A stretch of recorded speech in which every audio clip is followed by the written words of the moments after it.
খিদিরপুরে পুলিশকে গুলি করা হয়েছিল।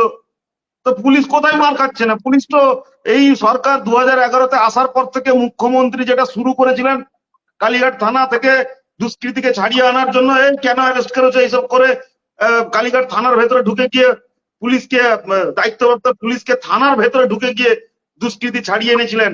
সেই ধারা ক্রমাগত এগিয়েছে, সেটা প্রত্যেকেই জানেন। আজকে পুলিশ তারপরে পুলিশ কি হয়েছে? দলদাসে পরিণত হয়েছে। দলদাসে পরিণত হওয়ার পরে পুলিশ ওয়েলফেয়ার কমিটি, যেটা আপনারা নিউজের মাধ্যমে আমরা অবগত হয়েছি।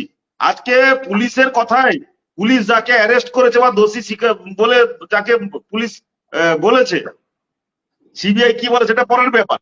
তো পুলিশ যাকে অ্যারেস্ট করেছে ও একটা বিশেষ সংগঠনের সদস্য ছিল।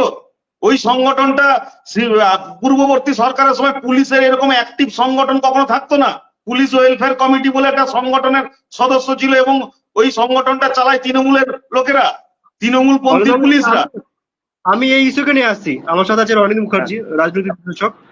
তাহলে আজকে যদি পুলিশের মধ্যে যদি তৃণমূলের সংগঠন চলে এবং ওই সংগঠনের দায়িত্বপ্রাপ্ত লোকেরা পুলিশের কথা মতন আজকে সেই সংগঠনের দায়িত্বপ্রাপ্ত সিভিক ভলেন্টিয়ার এই কাজ করেছে, তার মানে পুলিশই কাজ করেছে। তো পুলিশ আজকে রেপ করেছে।